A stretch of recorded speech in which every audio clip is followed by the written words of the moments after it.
A religião da prosperidade tem seus entusiasmados testemunhos. Pessoas falam sobre como o desastre financeiro se transformou em abundância financeira assim que elas aprenderam como reivindicar certas promessas. Elas comentam suas maravilhosas bênçãos, carros último modelo e casas novas de veraneio. A prosperidade tornou-se um novo sucesso religioso. Parece ser a nova medida da espiritualidade também. Os best-sellers cristãos nos bombardeiam com fórmulas garantidas de sucesso. Creia e receba. Doe e fique rico. Diga o que quer e exija, eles dizem. Desenvolva sua fé e aumente a sua conta bancária. Bom, alguns, infelizmente, em pregações pela televisão, têm estado entre os maiores advogados da religião da prosperidade. Faça sua doação, alguns dizem, e Deus cuidará de todos os seus problemas financeiros. Doe e a prosperidade está garantida. Bem, vamos dar uma boa olhada nesta nova situação. Alguns de vocês podem estar dizendo, um momento, pastor Vandman, Jesus não disse, dai e recebereis? Não é verdade que Deus quer abençoar os seus filhos? A ideia de prosperidade não está baseada nas promessas bíblicas? Sim, Jesus fez essa promessa sobre dar e receber. E sim, Deus quer nos abençoar. Mas a questão é, receber o quê? Nos abençoar com o quê? Eu receio que quando a prosperidade material se torna o ponto básico de nossa religião, então o evangelho está distorcido. Vamos examinar uma das promessas da Bíblia que é algumas vezes usada como garantia de abundância material. Em seu sermão da montanha, Jesus disse, em Mateus 6, versículo 33, mas buscai primeiro o reino de Deus e a sua justiça, e todas estas coisas vos serão acrescentadas. A que se refere a expressão todas estas coisas? Ao ler o capítulo inteiro de Mateus 6, você descobrirá que Jesus estava insistindo para que seus ouvintes não se preocupassem com comida e vestimentas. Nosso Pai Celeste, Jesus destacou, pode suprir nossas necessidades básicas. Assim como ele alimenta os passarinhos no ar e veste os lírios do campo. A expressão todas estas coisas refere-se às necessidades diárias, alimento, casa e roupas, mas eu seriamente duvido que inclua um novo iate ou uma televisão extra para os quartos. Agora, é verdade que Deus nos abençoa quando buscamos primeiro o seu reino, mas a bênção prometida é esta, nossas necessidades serão supridas. É verdade que as escrituras prometem abundância àqueles que dão, mas abundância na Bíblia tem um sentido mais amplo do que simplesmente muito dinheiro. A vida genuinamente abundante centraliza-se nos relacionamentos de amor, no trabalho significativo e em um lar feliz. Também inclui sacrifício de vez em quando, e sim, pode incluir prosperidade material. Deus pode escolher abençoar algumas pessoas. Existem pessoas que têm o dom para usar sabiamente as finanças para ajudar os outros. Conheço homens e mulheres cristãos que Deus chamou para trabalhar para ele através de sua prosperidade. As riquezas podem ser uma bênção, mas a falta de riquezas também pode. Existe o chamado para uma vida simples também.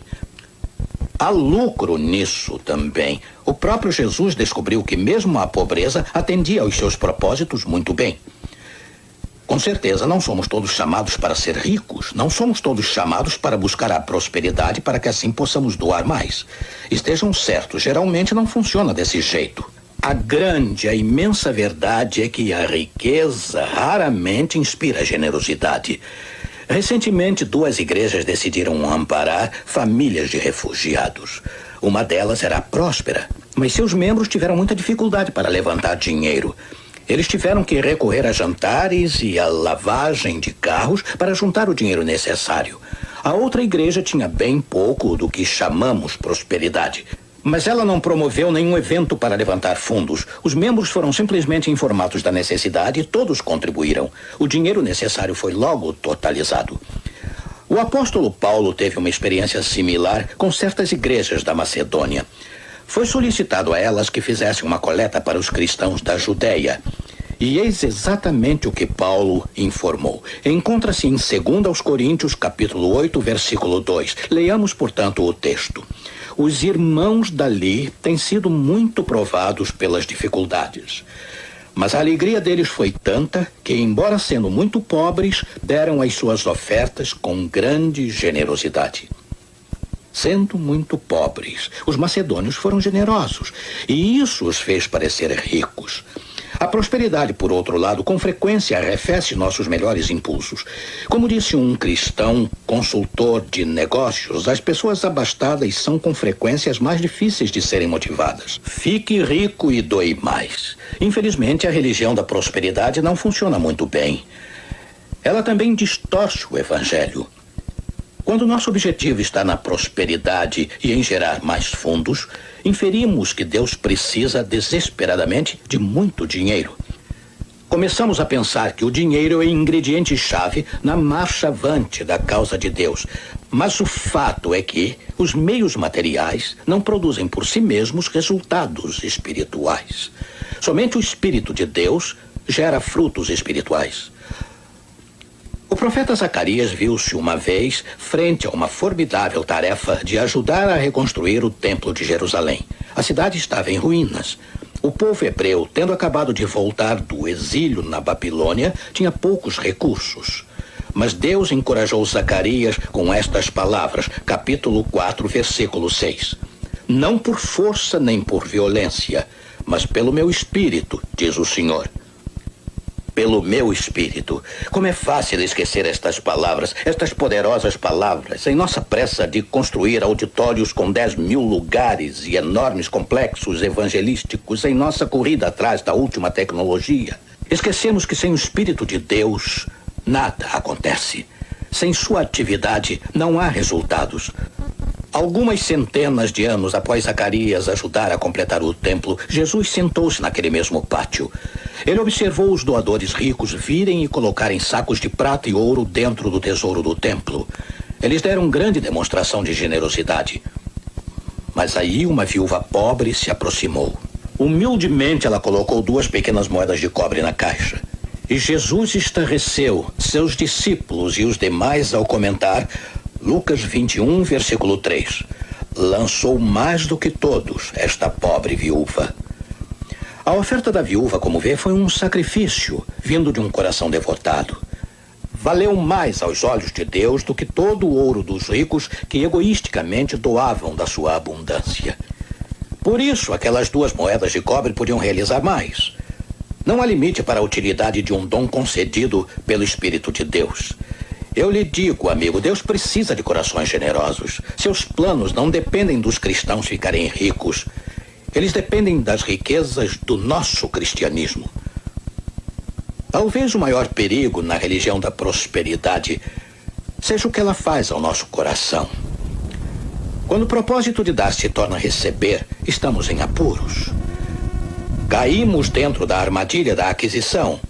Nossos valores se resumem no desejo de coisas materiais. Paulo destacou quão importante é a motivação para dar. Em seu famoso capítulo do amor, 1 aos Coríntios 13, ele observa, no versículo 3, ele diz: E ainda que eu distribua todos os meus bens entre os pobres, se não tiver amor, nada disso me aproveitará. Alguns versículos depois, Paulo diz que o amor não busca seus próprios interesses. Ouça, se estamos dando para receber, não estamos dando com amor. Nada ganharemos. O tipo de abundância de Deus nos enganará. Mas dar com amor, dar sem egoísmo, pode ser uma arma poderosa em nossas mãos. Podemos usá-la para romper o materialismo de nossa vida. O doar autêntico arrefece o velho amor ao dinheiro, que é um perigo em nossa alma. Quão desesperadamente precisamos da arma que é doar sem egoísmo. Vivemos em um mundo do lucro, lucro e mais lucro. A nova palavra para o bem-sucedido de hoje é estilo de vida. Nós devemos manter um certo estilo de vida que reflita nossos rendimentos. Comprar a casa certa, praticar os hobbies certos, comprar nas lojas certas, e a propaganda tem transformado a prosperidade em uma verdadeira religião. Os comerciais da TV pregam as virtudes de recompensar-se a si mesmo. Vá em frente, eles nos dizem. Você merece aquele som super moderno. Aqueles sapatos que custam um dinheirão. Você merece. As vozes do ganho estão em toda parte. Seu apelo nunca para. Há sempre mais para comprar, sempre a melhor marca, um novo modelo, um passo adiante em estilo. As loterias têm sido mais divulgadas do que nunca. Todos parecem querer um pedaço desse bolo, realizar seus sonhos, a chance de se ajeitar na vida. Quando se aproxima o momento crucial do número da sorte ser tirado, soam os clarins que fazem milhões ficarem em reverente silêncio. Todos se reúnem em torno da ruidosa chamada do ganhe. O som da prosperidade tem o som do ganhe muito. Em outras palavras, o dinheiro fala. Eu sei, eu ouço isto o tempo todo. Deixe-me partilhar algo muito pessoal com você. Em nosso ministério pela televisão, devemos lutar continuamente para evitar que as finanças sejam o assunto principal. Você provavelmente sabe, existem altíssimos custos na produção de um programa para a televisão. A compra do horário nas estações por todo o país requer um contínuo investimento de tirar o fôlego. É claro, eu creio que, apesar de tudo, é um investimento excelente. O potencial da televisão é fantástico. Podemos alcançar milhões com as boas novas. Mas a demanda de recursos é enorme. Por isso, temos que fazer o melhor para sermos bons mordomos do que nos é enviado. Temos que determinar quanto de propaganda será mais eficaz. Que emissoras nos darão mais cobertura pelo nosso investimento? E temos que manter contato regular com nossos patrocinadores para informar-lhes nossas necessidades. Em tudo isto, há o perigo de o dinheiro se tornar importante demais. As finanças parecem ditar muitas decisões. Quão facilmente podemos esquecer que as coisas acontecem apenas pelo Espírito de Deus? Quando nossas necessidades são tão grandes, é uma tentação deslizar para a religião da prosperidade. Mas não devemos permitir que o material engula o espiritual. Oro continuamente, e você ora por mim, para que a vontade de Deus, e não só as finanças, direcione meus passos neste ministério.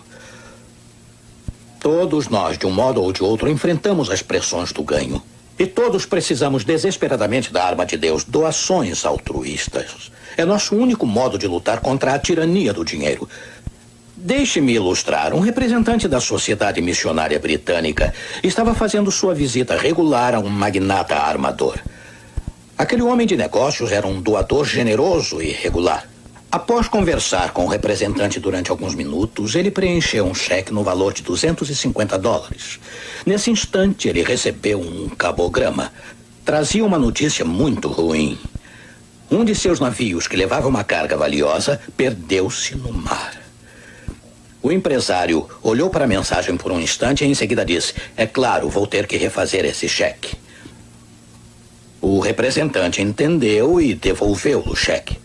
Seu amigo, então, preencheu o outro cheque com um valor 6 vezes maior que o cheque anterior. O representante já ia agradecer e sair quando olhou para o cheque e disse: "O senhor deve ter se enganado aqui." Não me enganei", replicou o empresário. "Esse cabograma era do meu pai celeste e dizia: não ajunteis tesouros na terra." Aquele notável homem de negócios costumava doar para tirar o apego ao dinheiro do seu coração. Justo quando ele estava sentindo a perda de um grande capital, justo quando ele estava sentindo mais forte o impulso de poupar e lucrar, ele preferiu usar a arma da contribuição. Ele preferiu pôr em segurança os seus tesouros no céu. Dar em si é uma bênção. É um fim em si mesmo. Amplia nosso coração e fortalece nossos valores. O dar sem apego não fica esperando uma restituição divina. É feito para atender à necessidade do próximo. Paulo nos diz em 2 Coríntios 8, no versículo 7, "Em tudo vocês mostram que têm mais do que os outros. Queremos também que façam mais do que os outros." A graça de dar. Eu gosto disso, você não? Watchman Nee era um homem abençoado que excedeu na graça de dar. Quando trabalhava na cidade de Fuzhou, este jovem pastor chinês recebeu um convite para realizar uma série de reuniões em Xiannou. Essa cidade fica a 200 quilômetros rio acima. A passagem do barco custava pelo menos $80 e Nee tinha apenas 30 no bolso. Mas ele sentiu que suas despesas seriam pagas e assim ele aceitou o convite. Naquela semana, Nee ficou sabendo que um irmão cristão precisava urgentemente de dinheiro. Ele queria ajudar, mas sabia que não tinha ainda nem o dinheiro da passagem. Entretanto, Ni não conseguia tirar da mente a necessidade do irmão. Deus parecia estar lembrando a ele.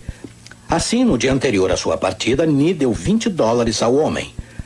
Na sexta, o jovem pastor atravessou de balsa até as docas com apenas $10 no bolso. Ninguém havia lhe enviado nenhum dinheiro para as despesas. Dentro da balsa, Ni orou, dizendo: Senhor, não estou lhe pedindo dinheiro, mas apenas que me leve até Xiennou. Ao chegar nas docas, Ni foi abordado pelo dono de um pequeno barco a vapor. O senhor está indo para Yanping ou Xiennou? O homem perguntou. Para Xiennou, Ni respondeu. Então venha comigo, eu vou levá-lo. E por quanto? $7. Ni mal podia acreditar. Quando levava sua mala a bordo, ficou sabendo que o barco estava a serviço do município, mas o dono às vezes tinha um lugar vago que podia ceder a um passageiro e ganhar um dinheirinho extra. Ni fez uma viagem tranquila e agradável rio acima até Xiennou. Durante 2 semanas ele pregou na cidade, exercendo um impacto sobre muitas pessoas. Ao final das reuniões, ele teria que enfrentar a longa viagem de volta, agora com apenas $1,20 no bolso. Os outros missionários em Xiennou teriam um grande prazer em ajudar, mas Ni não contou a ninguém sobre sua necessidade. Ele tinha plena convicção de que Deus resolveria à sua maneira. Antes de chegar às docas, o jovem pregador foi alcançado por um mensageiro que trazia uma oferta de um de seus amigos. Esta foi mais do que suficiente para pagar as despesas, especialmente porque o mesmo barco de frete estava lá nas docas com a mesma vaga disponível. Watchman Nee iria se lembrar daquela viagem a Xiennou pelo resto de sua vida. Ele tinha dado muito e havia recebido muito mais. Mas não foi o retorno financeiro que Nee apreciou. Foi a emoção de cooperar com Deus, de ver a sua mão atuando. Nee não deu nem adquiriu riquezas. Ele deu e adquiriu uma rica fé. Ele tinha a maravilhosa certeza de que Deus atenderia às suas necessidades. Existem 2 filosofias antagônicas que temos que enfrentar todos os dias. Uma diz: agarre tudo o que puder. A outra diz: exceda na graça de dar. Uma promete abundância material e nos manda possuir mais e mais. A outra oferece as riquezas da generosidade graciosa de Deus e nos manda prová-lo mais e mais. A religião da prosperidade jamais obterá o bastante, mas o modo de dar é sempre perfeito. Portanto, como podemos fazer para não cair na armadilha do lucro? Como podemos tornar o dar uma prioridade genuína em nossa vida? Os hebreus nos mostram um modo excelente de fazer isso. Eles tinham o costume de dedicar o primeiro de tudo ao Senhor. O primeiro filho, os primeiros frutos de uma safra, as primeiras ovelhas de seus rebanhos. Isto ficou conhecido como o dízimo e fazia parte da lei mosaica. Levítico diz, no capítulo 27, versículo 30... Também todas as dízimas da terra, tanto do grão do campo como do fruto das árvores, são do Senhor. Santas são ao Senhor. Dízimo, na verdade, significa a 10ª parte. O povo de Deus dava 1/10 de seus ganhos materiais a Deus. O ponto-chave é que isto era retirado do melhor. Era a primeira coisa a ser separada na época da colheita. O dízimo não era a sobra dada a Deus. Não eram os restos, eram as primícias, o melhor. Dar 1/10 do que ganhamos para Deus coloca nossas posses na perspectiva certa. Não são apenas meios para um fim. O dízimo é uma bandeira que erguemos sobre tudo o que ganhamos. Nos faz lembrar que tudo pertence a Deus, que tudo é para ser usado para a sua glória. O dízimo é o ponto de partida de tudo aquilo que damos. Ele nos ajuda a dar consistentemente. O apóstolo Paulo, em suas cartas, nos lembra das bênçãos da contribuição sistemática. Enquanto encorajava os coríntios a darem uma generosa contribuição para os crentes necessitados na Macedônia, ele disse em 2 aos Coríntios, capítulo 9, versículo 6. E isto afirmo: aquele que semeia pouco, pouco também ceifará. E o que semeia com fartura, com abundância também ceifará. Descobri que isto é verdade. Você não? O dízimo é um meio para nós ceifarmos generosamente de maneira regular. Pode parecer envolver risco, mas eu descobri que o doar sistemático traz algumas das aventuras mais satisfatórias da vida. Jamais esquecerei o ano em que cursava a universidade tendo esposa e um bebezinho, quando enfrentamos graves problemas financeiros. As coisas estavam apertadas, mas jamais deixamos de devolver a Deus os 10%. Um dia, minha esposa estava usando o seu último par de meias e eu tive que dizer a ela que havíamos gasto o nosso último centavo. Tudo o que podíamos fazer naquele momento era orar a respeito. Mas na manhã seguinte, na caixa do correio, havia um pacote contendo 3 pares de meias. E sabe, não sabíamos quem as tinha mandado. Mas algum tempo depois, lá no Canadá, alguém se aproximou de mim após uma reunião e disse: fui eu que enviei aquele pacote. Senti que vocês necessitavam daquilo. Maravilha. Bem, foi uma coisa pequena, mas através dos anos eu tenho visto muitas maneiras em que Deus nos tem ajudado de modo generoso. Dar o dízimo tem sido uma experiência maravilhosa e edificadora da fé em minha vida, e eu detestaria que alguém perdesse tal experiência. Portanto, eu o convido a entrar em sociedade com Deus. Comece a sua aventura na fé em dar o dízimo. Abandone a religião do lucro e experimente as bênçãos do doar sistemático. Eu creio que você adquirirá uma rica fé, experimentará a abundância espiritual e Deus suprirá todas as suas necessidades. Vamos orar. Querido Pai, obrigado por tua generosidade para conosco. Obrigado pela segurança que temos em tuas promessas. Ajuda-nos agora a sermos generosos contigo. Por favor, ajuda-nos a exceder na graça de dar. Não queremos ficar presos pela religião do lucro. Queremos investir nossos recursos e nossa vida em tua causa, sem qualquer exigência. Obrigado por receberes e abençoares nossas ofertas. Em nome de Jesus. Amém. E chegou o momento de dizer até logo a todos, mas lembre-se, está escrito: não só de pão viverá o homem, mas de toda a palavra que sai da boca de Deus.